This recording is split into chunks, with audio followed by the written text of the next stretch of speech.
అధికార పార్టీ వేధింపుల కారణంగానే మక్తల్ బీజేపీ అభ్యర్థి మహదేవప్ప ఆత్మహత్య చేసుకున్నాడని ఆరోపించారు ఎంపీ లక్ష్మణ్.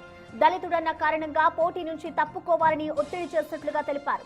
రాజ్యసభ వేదికగా మహదేవప్ప ఆత్మహత్య గురించి ప్రస్తావించారని, బాధ్యులపై కఠిన చర్యలు తీసుకోవాలని డిమాండ్ చేశారు.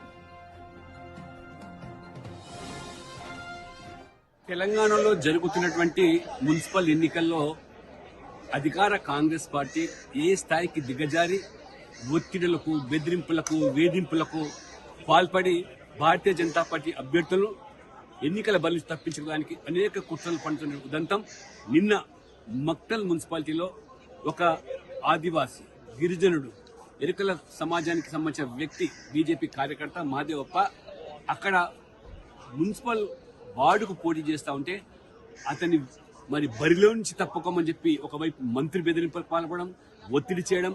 అది ముఖ్యమంత్రి సొంత జిల్లా. ఇది మహబూబ్నగర్ ఉమ్మడి జిల్లా. మహబూబ్నగర్ జిల్లాలో ఈ పరిస్థితి ఉందంటే మీరు ఊహించుకోవచ్చు.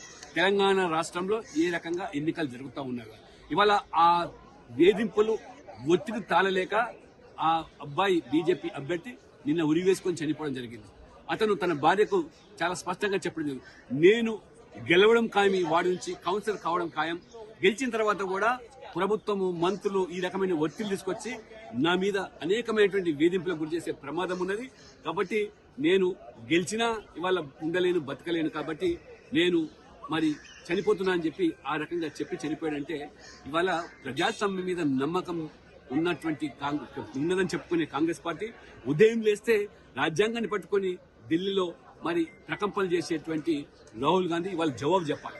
తెలంగాణలో మీ ప్రభుత్వ హయాంలో ఏ రకంగా ఇవాళ ప్రజాస్వామ్యం ఇవాళ కూని చేయబడుతుందో, అంటే చిన్నపాటి ఎన్నికల్లో కూడా గెలవడానికి అభ్యర్థుల యొక్క ప్రాణాలు ఇవాళ పోయే పరిస్థితి వచ్చిందంటే ఏ స్థాయికి దిగజారో మొత్తం దేశం ప్రజలు ఆలోచించాలి. కాంగ్రెస్ పార్టీ యొక్క ద్వంద్వ నీతి, ముఖ్యమంత్రి సొంత జిల్లాలోని పరిస్థితి ఉంటే తెలంగాణ వ్యాప్తంగా ఏ రకమైనటువంటి వాతావరణం ఉందో, ఎన్నికల్లో గెలవడానికి ఎన్ని ఏ రకంగా అడ్డంగా వ్యవహరిస్తుందో ఈ పార్టీ, ఈ ప్రభుత్వం ప్రజలు ఆలోచించాలి. ఇదే అంశాన్ని నేను ఇవాళ రాజ్యసభలో లేవనెత్తాను. ఖచ్చితంగా దానికి బాధ్యులైన వాళ్ళ మీద కఠినమైన చర్యలు చట్టరీత్యా తీసుకోవాలని చెప్పి కూడా నేను డిమాండ్ చేయడం జరిగింది. మహదేవప్ప ఆత్మహత్యకు కాంగ్రెస్ పార్టీ బాధ్యత వహించాలని డిమాండ్ చేశారు ఎంపీ బండి సంజయ్. రాష్ట్రంలో కాంగ్రెస్ పార్టీ నేతలు తిరిగే పరిస్థితే లేదని అన్నారు. ఎన్నికల్లో ఓడిపోతామనే భయంతో ఇతర పార్టీ అభ్యర్థుల బెదిరింపులకు దిగుతున్నారని ఆరోపించారు. అన్ని మున్సిపాలిటీస్లో భారతీయ జనతా పార్టీకి అనుకూలమైన వాతావరణం నిర్మాణమైంది.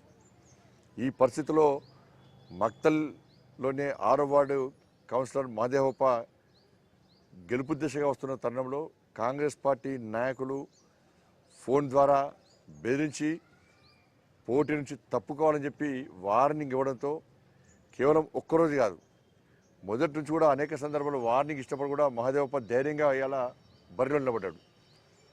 అయినప్పుడు కూడా ఒత్తిడికి తట్టుకోలేక, వేధింపులకు తట్టుకోలేక ఇవాళ ఆయన ఆత్మహత్య చేసుకోవడం జరిగింది. ఇది ఆత్మహత్య కాదు, కాంగ్రెస్ పార్టీ ప్రభుత్వం చేసిన హత్యగా ఇలా భావించాల్సి వస్తున్నది.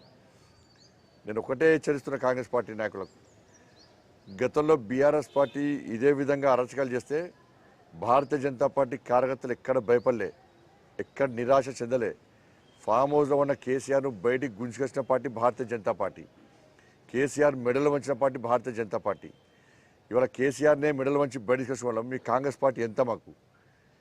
ఇలా కాంగ్రెస్ పార్టీ మొదటి నుంచి కూడా మున్సిపల్ ఎన్నికల్లో నోటిఫికేషన్ వచ్చినప్పటి కూడా అనేక ప్రాంతాల్లో భారతీయ జనతా పార్టీతో పాటు ఇతర పార్టీ కార్యకర్తలను ఎత్తుకపోవడం, బెదిరించడం, వాళ్ళ కుటుంబ సభ్యులు ఉద్యోగస్తుంటే వాళ్ళకు వార్నింగ్లు ఇవ్వడం, పోటీ నుంచి తప్పించే ప్రయత్నం చేయడం. చేతగాని దద్దమ్మ పార్టీ కాంగ్రెస్ పార్టీ. వాళ్ళ మీకు ధైర్యం ఉంటే, మీకు చీము నెత్తురుంటే డైరెక్ట్ బరిలో దిగి మీకు గెలిపేందో చూపట్టండి. పిరికి పందలక, సేవ చేసిన లెక్క, చాతగానో లెక్క ఇప్పుడు భారతీయ జనతా పార్టీ కార్యకర్తలను వేధింపులకు గురి చేస్తే ఇవాళ తగిన గుణపాఠం చెప్తాం. భయపడే ప్రసక్తి లేదు. మీ ఏం కాదు, కాంగ్రెస్ పార్టీతో ఏం కాదు. ప్రజలు రోడ్ల మీద తిరిగేపడే పరిస్థితి ఉన్నది. తిరుగుమని రాష్ట్ర ముఖ్యమంత్రిని తిరుగుమని చెప్పి రోడ్ల మీద తిరుగుమని చెప్పాను. మీ మంత్రులను రోడ్ల మీద తిరుగుమని చెప్పాను. రాళ్లతో కొట్టే పరిస్థితి వచ్చింది తెలంగాణ రాష్ట్రంలో. దీనిపై కేంద్ర మంత్రి కిషన్ రెడ్డి లోక్సభలో మాట్లాడారు. అసలు ఆయన ఏమన్నారో చూద్దాం. తెలంగాణ రాష్ట్రంలో రేపు మున్సిపల్ ఎలక్షన్ జరుగుతూ ఉన్నాయి. అందులో ముఖ్యమంత్రి గారు సొంత జిల్లాలోనే ఈరోజు అనేక రకాలుగా దౌర్జన్యాలు చేస్తా ఉన్నారు. ఆ ఎన్నికల్లో ఈరోజు కిడ్నాప్ చేస్తా ఉన్నారు. బీజేపీ అభ్యర్థి ఈరోజు సూసైడ్ చేసుకోవడం జరిగింది. ముఖ్యమంత్రి గారు సొంత జిల్లాలో దౌర్జన్యము, దోపిడీ, కిడ్నాప్లు, డబ్బులు అంచడాలు, ఈ రకంగా అత్యాచారాలు చేస్తా ఉన్నారు. దీని మీద నేను సవాల్ తీసుకొస్తున్నాను. సభ ఖండించాల్సిందిగా కోరుతా ఉన్నాను. Speaker sir.